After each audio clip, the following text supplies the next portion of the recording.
Vamos a continuar entonces hablando un poquito de lo que son los patrones morfológicos de la inflamación aguda. En un primer tiempo entonces estuvimos hablando del proceso inflamatorio en sí, de las generalidades. Así también estuvimos hablando de la clasificación de la inflamación, que vamos a clasificarlo en aguda y crónica. Mencionamos algunas características de la inflamación aguda y ahora de los patrones morfológicos de la inflamación aguda. Justamente la inflamación aguda se caracteriza por presentar 4 patrones morfológicos particulares, cuyos agentes etiológicos, localización anatómica, van a variar de acuerdo al patrón morfológico. Y así también de la intensidad del estímulo que produce esta inflamación van a variar en estos 4 tipos de inflamaciones.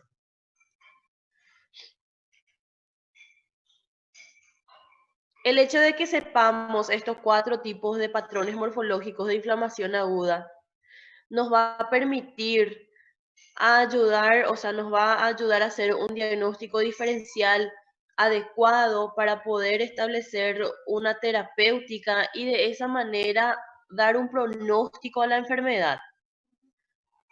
Vamos a hablar entonces de sus características, no solamente su importancia anatomopatológica, sino también clínica.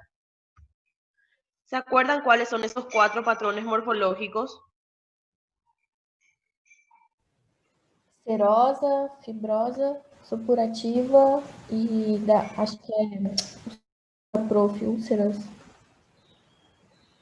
Asimismo, Ah, son la inflamación serosa, la inflamación fibrinosa, la inflamación supurativa y la ulcerativa. sim, ulcerativa. Son 4 entonces los patrones morfológicos, perdón, de la inflamación aguda. Ah, é fibrinosa, prof, não é fibrosa, né? Fibrinosa. Sim, obrigada. La inflamación serosa, la inflamación fibrinosa, supurativa y la ulcerativa.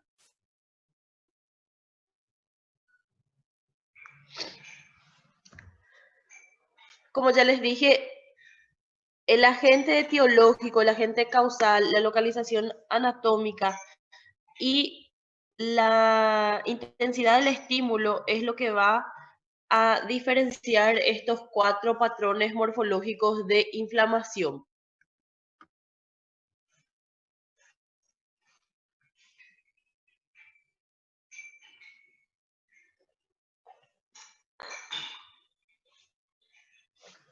Iniciaremos entonces hablando de la inflamación serosa.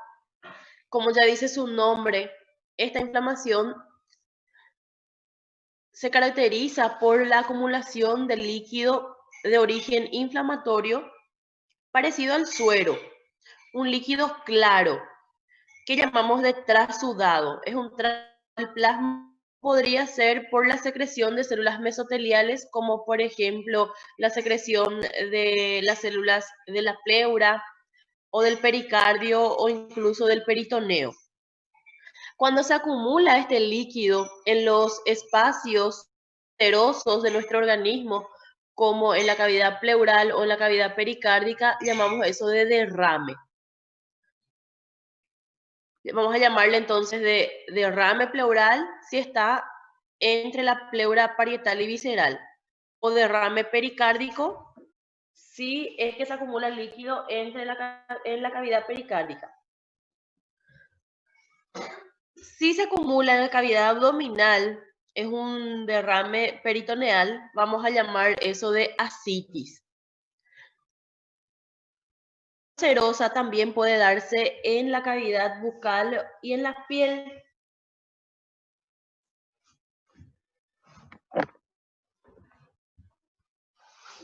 Cuando se da en la cavidad bucal o en la piel, esto podría ser de origen infeccioso, como por ejemplo la varicela podría ocasionar enfermedad ampollar o vesicular en la piel, que ocasiona de unas vesículas con un líquido claro que corresponde a una inflamación serosa.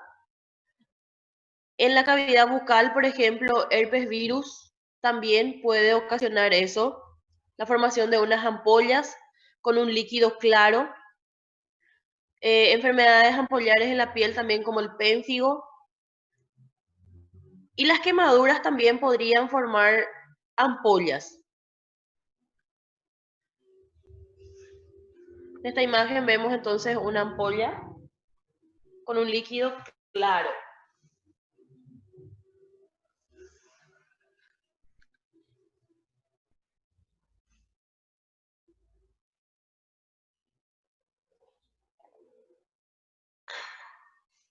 Prof,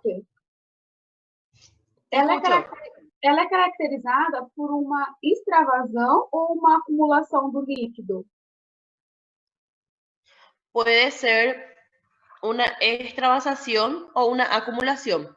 Acumulación sería en el espacio, aumento en la producción de la secreción de las células mesoteliales y esto se va acumulando en las cavidades. O puede ser por una extravasación, un exudado o quiero decir un trasudado del plasma. Tá, graças. Dependiendo de la etiología en sí. Acá también el libro menciona, ¿verdad?, de que puede haber acumulación de líquido, y la palabra que estás diciendo se corresponde bastante. La acumulación de líquido en los espacios pleural y pericárdico, también es un líquido claro, que también se corresponde a un trasudado, que llamamos de hidrotórax o hidropericardio, que no son de causa inflamatoria, como por ejemplo lo que ocurre en la insuficiencia cardíaca.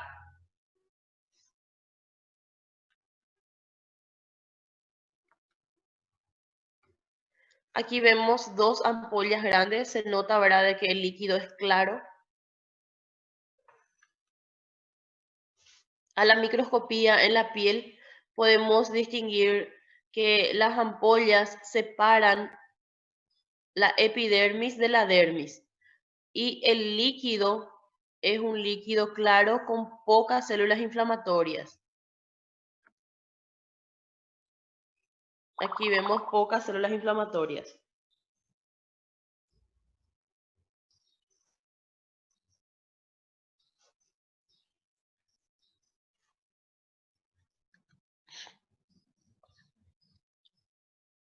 ¿Esto cómo llamamos?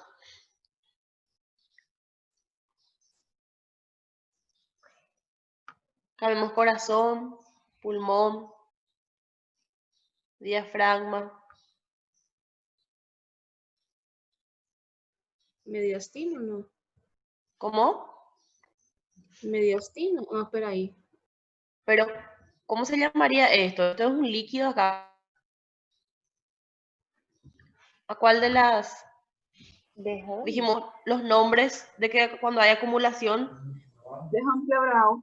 Derrame pleural. Acá estamos viendo entonces la acumulación del líquido en la cavidad pleural. Este líquido está en el pulmón, causando un colapso pulmonar o una atelectasia. Y es un líquido claro, entonces corresponde a un derrame pleural. En la cavidad abdominal, esto se ve blanco, esto no es pus, pus sería amarillo. Esto nada más está mezclado con contenido blanco, porque es una ascitis de larga evolución. Otro patrón morfológico de la inflamación aguda es la inflamación fibrinosa. La inflamación fibrinosa suele darse cuando el estímulo de la lesión es muy intenso. Y esto se da por un aumento de la permeabilidad vascular o puede ser por estímulos procoagulantes. Este tipo de inflamación es característica de las cavidades pericárdica y pleural. como dice ya en su nombre, fibrinosa. Oi, Você pode voltar na serosa? Minha internet caiu. Foi voltar só agora. voy a mencionar brevemente entonces eso. Graças, prof.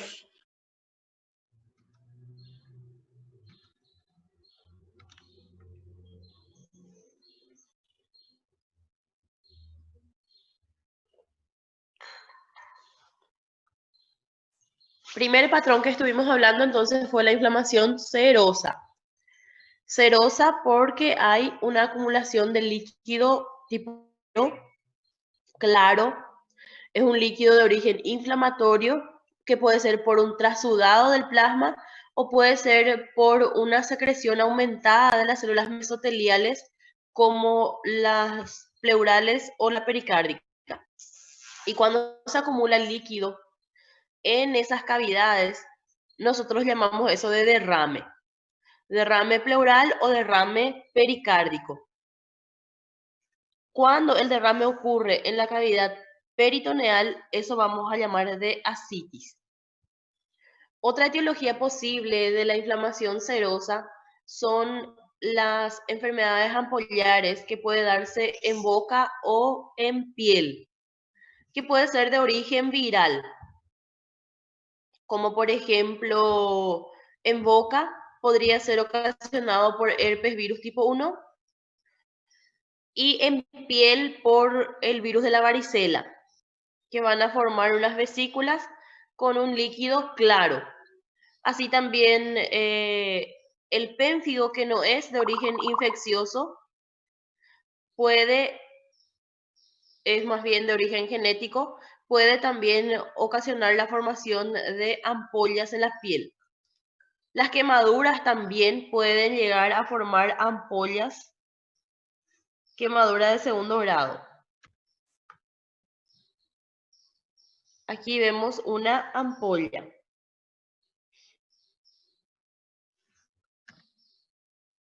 Aquí vemos dos ampollas en piel. El contenido del líquido es claro.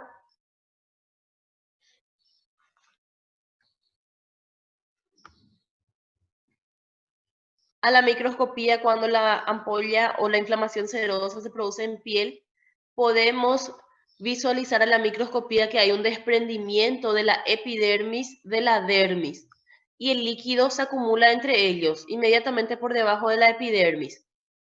El líquido de la inflamación serosa es un líquido claro a la macroscopía. A la microscopía vamos a observar que tiene algunas células inflamatorias, pero no muchas. Contiene pocas células inflamatorias. Eso es su diferencia con la inflamación supurativa, que la supurativa va a contener muchas células inflamatorias. En esta imagen mencionábamos de que la inflamación serosa, cuando se produce en cavidad pleural, vamos a darle el nombre de derrame pleural. Esto es ascitis, no es claro por el hecho de que tiene linfa mezclado, porque es una ascitis de larga evolución. Pero tampoco es pus, porque pus es amarillo y este está de una coloración blanquecina.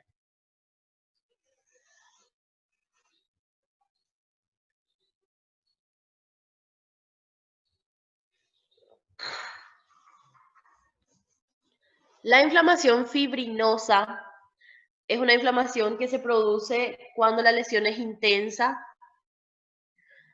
Se produce por un aumento de la permeabilidad vascular o puede ser por estímulos procoagulantes, como por ejemplo la que podrían suceder en cáncer. La fibrina es una proteína que deriva del fibrinógeno. Y el fibrinógeno se encuentra circulando en la sangre. Es una proteína de gran tamaño, es decir, no sale fácilmente de la cavidad del vaso sanguíneo, de la luz del vaso sanguíneo. Para que esta proteína salga de la luz del vaso sanguíneo, significa que tiene que haber un aumento de permeabilidad muy importante. Y este tipo de inflamación es característica de las cavidades pleural y pericárdica. Cuando se produce en estas cavidades, nosotros vamos a denominar a esta inflamación de pericarditis fibrinosa o pleuritis fibrinosa, dependiendo en dónde se produce. Y este tipo de inflamación puede evolucionar de dos maneras. Puede evolucionar a la resolución o a la organización. Resolución es lo que vamos a desear en la mayor parte del tiempo. ¿Por qué? Resolución significa de que se van a activar enzimas fibrinolíticas capaces de catalizar entonces a esta proteína y destruirlo, ¿verdad? Y dejar otra vez esta cavidad pericárdica o pleural libre de fibrina. La otra vía evolutiva posible, que no vamos a creer de ninguna manera, es la organización. La organización es cuando esta proteína, la fibrina, comienza a formar una malla y la malla de fibrina hace un terreno fértil para la proliferación de fibroblastos. Y los fibroblastos son capaces de sintetizar proteínas de la matriz extracelular y causar fibrosis. Eso vamos a llamar de organización. Es decir, si esta fibrina se organiza y comienza a proliferar fibroblastos en la cavidad pericárdica o en la cavidad pleural, va a causar la adherencia entre la hoja parietal y visceral, ya sea del pericardio o de la pleura. Y esto tiene una consecuencia muy importante.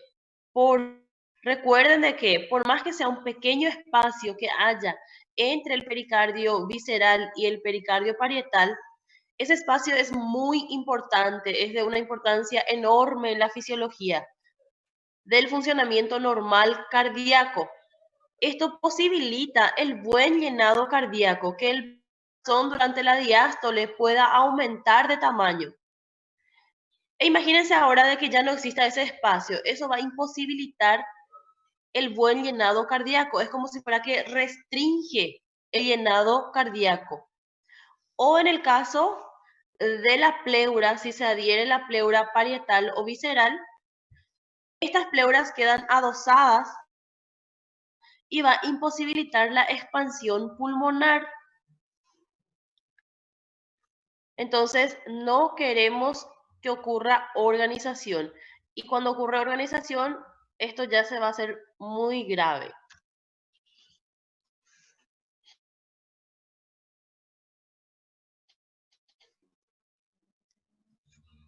Aquí, por ejemplo, de esto, cortar estas adherencias. Vemos que el pericardio visceral y el pericardio parietal quedaron adosados. Miramos aquí las adherencias en la punta de las flechas.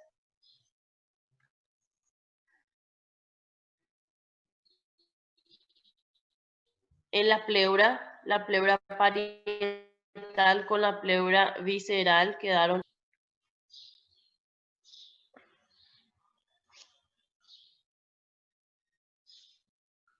¿Me escuchan?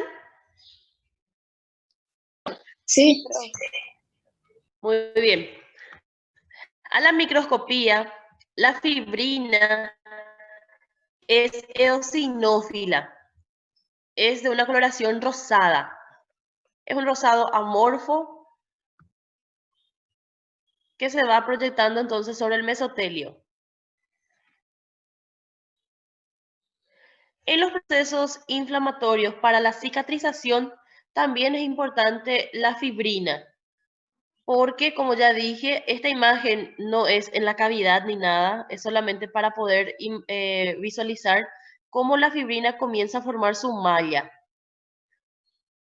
Aquí vemos estos finos hilos, y estos hilos representan la malla de fibrina, que como ya dijimos, esta malla es muy importante que se forme para que puedan proliferar fibroblastos.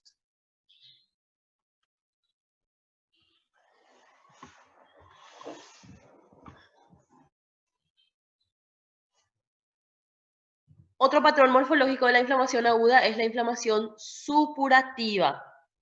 La inflamación supurativa, como dice su nombre ya, supurativa, acá ya nos está dando una pista en su nombre que va a contener. Este tipo de inflamación se va a caracterizar por la presencia de pus. Aparecen grandes cantidades de un exudado purulento. Exudado significa de que va a contener muchas células inflamatorias y va a contener grandes cantidades de proteína. Y este patrón morfológico de la inflamación es característico de las infecciones por microorganismos piógenos. Entonces nos ayuda bastante a hacer el diagnóstico. Si es pus, entonces vamos a saber ya de que está ocasionado por bacterias. ¿Cuáles son algunas bacterias piógenas que ustedes conocen?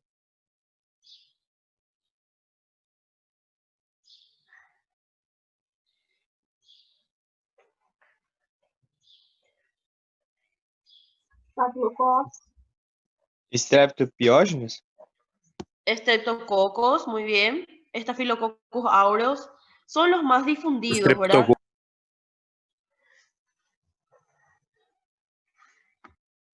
Vamos a nuestro mismo ejemplo. Estábamos hablando, el primer ejemplo que les di de inflamación, por ejemplo, fue la amigdalitis. Una faringoamigdalitis podría ser ocasionado por virus o por bacterias. Y una de las bacterias que con más frecuencia causa faringoamigdalitis es el estreptococo. Una faringoamigdalitis estreptocócica se va a caracterizar entonces por formar unas ampollas en las amígdalas que contienen pus. Eso llamamos de placas. Entonces vamos a mirar la garganta de la persona y va a tener unas placas llenos de pus. Con eso entonces yo puedo hacer el diagnóstico ya fácilmente. O en la piel. Si miro que la piel está con unas ampollas o que están saliendo una secreción purulento, perdón, entonces fácilmente yo puedo mirar y decir, esto está ocasionando una bacteria piógena y la bacteria piógena que es aprófito de piel de muchas personas es el Staphylococcus aureus. Entonces nos ayuda bastante a hacer el diagnóstico estos patrones de inflamación. Por ejemplo, imagínense que estemos en un consultorio y llegue un niño y este niño tenga su brazo lleno de vesículas con un líquido claro. Antes de interrogar a la mamá, etcétera, ¿qué ustedes van a pensar? Con solo mirar ustedes ya establecieron prácticamente su diagnóstico.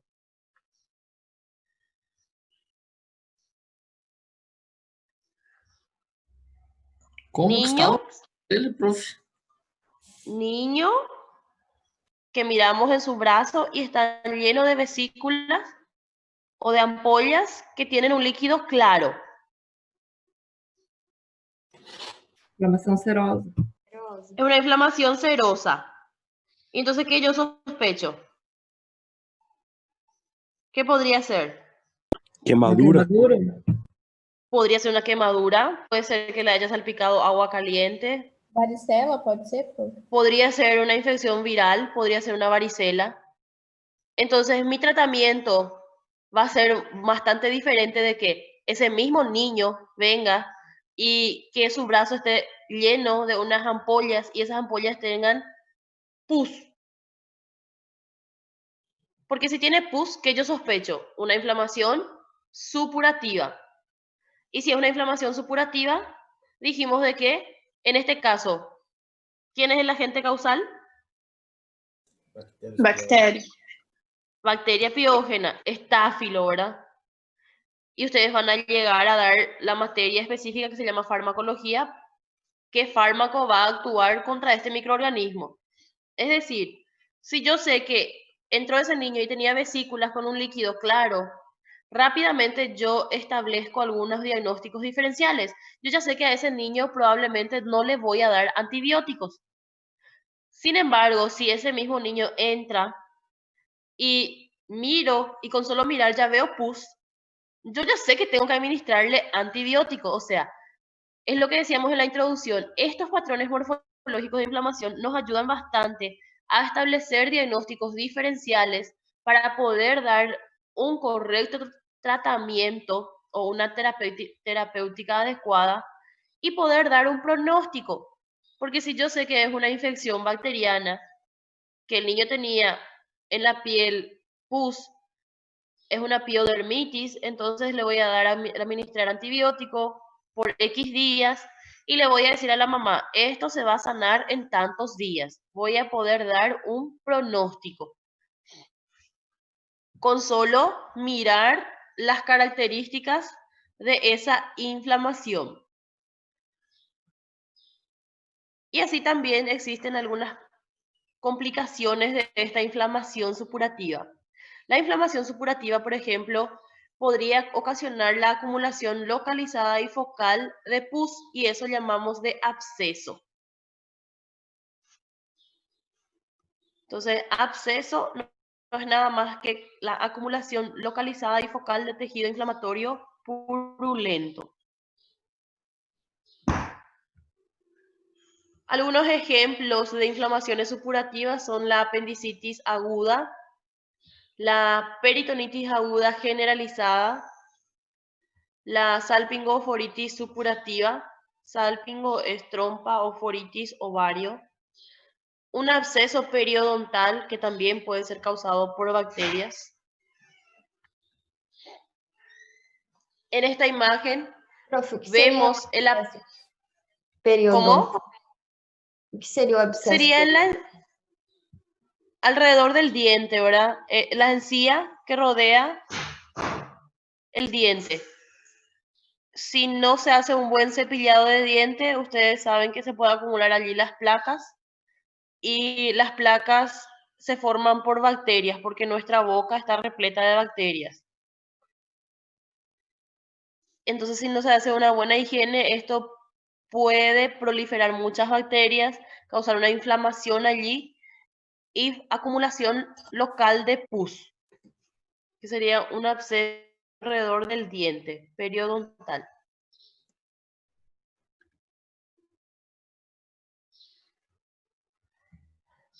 Esto es un apéndice cortado y vemos que la luz del apéndice está repleto de un líquido purulento. Es una apendicitis supurativa.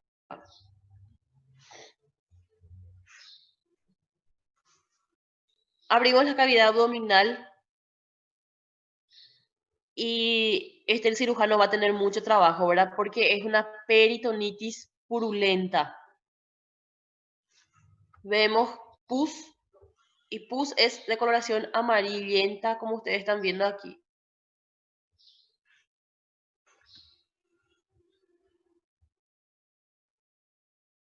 Aquí esto podría ser una meningitis purulenta de origen bacteriano, ahora claro. En el colon, el pus puede formar una pseudomembrana. Esto es una colitis pseudomembranosa.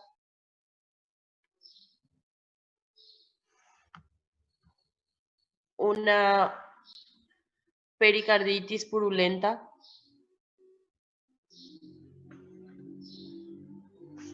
Y como ya había dicho, la diferencia, acá vimos dos patrones morfológicos de inflamación que acumulan líquido. Uno es un trasudado y otro es un exudado.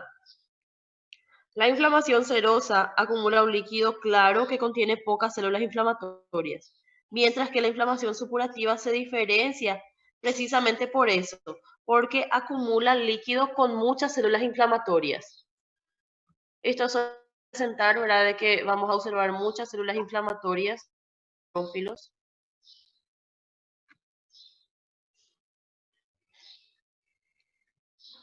Esto es en el pulmón, sería una neumonía.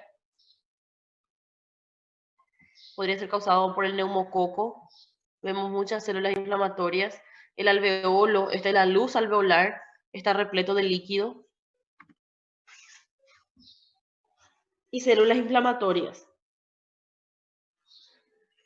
Bastante infiltrado de neutrófilos. Esto es un absceso. ¿Qué es un absceso? ¿Cómo definimos? É localizado. Acúmulo de pus, Acúmulo focal de pus. Acúmulo localizado y focal de líquido purulento, entonces.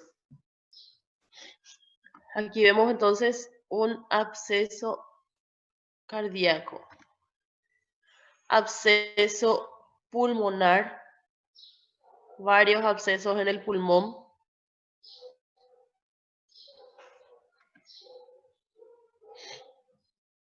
Esta es la neumonía que estábamos mencionando.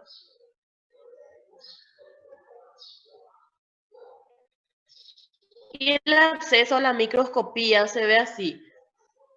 Ese líquido purulento está formado por restos celulares, por detritus celular. Y el detritus celular se observa así en la microscopía. Vemos aquí una coloración lila, basófila, rodeado de infiltrado polimorfo nuclear. Muchos polimorfonucleares, que es lo que caracteriza a la inflamación supurativa. Ulceración es el último patrón morfológico de la inflamación aguda. La ulceración es como una excavación, es un defecto excavado en la superficie de un órgano o tejido. O podríamos definirlo también como solución de complejidad debida a pérdida de epitelio que involucra la pérdida localizada completa de ese epitelio. O podemos definirlo como defecto de un o tejido secundario a la descamación del tejido inflamatorio.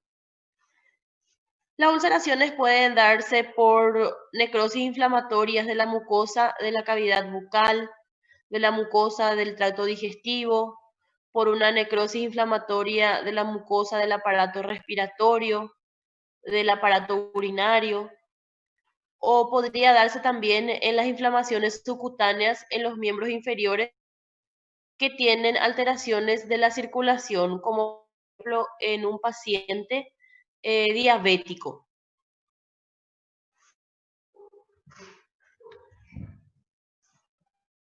Definimos entonces como un defecto excavado en la superficie de un órgano o tejido.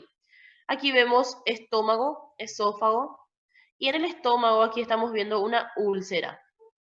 Se perdió la mucosa, ¿verdad? El epitelio. Y se formó un defecto excavado aquí. Esto es una úlcera péptica en el estómago y en el duodeno. Estas úlceras son producidas por el ácido clorhídrico. El agente etiológico suele ser el Helicobacter pylori o puede ser la utilización crónica de AINES, como la aspirina. La mucosa gástrica, ustedes saben de que su mecanismo de defensa contra el ácido clorhídrico es la secreción de moco. Tienen una barrera de moco protectora. El Helicobacter pylori justamente lo que ocasiona es rotura de esa barrera protectora de moco. Al romper esa barrera protectora de moco, el ácido clorhídrico entra en contacto con el epitelio gástrico y obviamente al ser ácido, esto lesiona el epitelio, causa una muerte epitelial y su posterior desprendimiento, formando así la úlcera.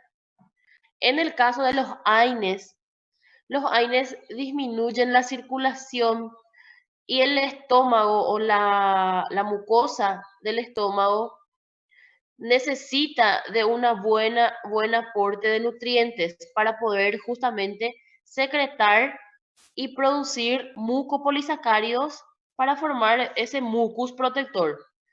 En el caso de los AINES, entonces dificulta la circulación cuando no le llega un buen aporte sanguíneo, no tiene suficiente aporte de nutrientes para formar mucopolisacárido y nuevamente va a causar un defecto en la barrera protectora de esa mucosa. Aquí vemos nuevamente, estos son úlceras gástricas, que las causas más comunes, como ya dije, son el Helicobacter pylori y la utilización crónica de AINES. Dijimos que también pueden aparecer en el tracto respiratorio. Aquí vemos dos úlceras subglóticas.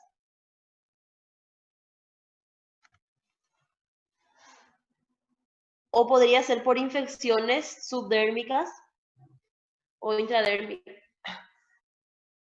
en pacientes que tienen defecto en la circulación, como un paciente diabético. Aquí vemos un pie diabético. Ya podemos deducir que es un pie diabético porque incluso ya tiene amputados los dedos. Y aquí vemos en su interior, al nivel del tobillo, una úlcera. A la microscopía podemos percibir bien lo que describimos en el concepto. Es un defecto excavado en la superficie de un órgano o tejido por pérdida de epitelio. Se ve entonces como un defecto excavado por pérdida de epitelio. Vemos aquí el epitelio plano estratificado y aquí vemos que se perdió totalmente, se desprendió. Hubo una necrosis de ese epitelio. En este caso estamos visualizando el epitelio intestinal y de repente este epitelio intestinal, nótese que ya tenía un proceso inflamatorio este epitelio intestinal. De repente vimos que se desprende, pérdida del epitelio. Y aquí vemos sangrado, ¿verdad?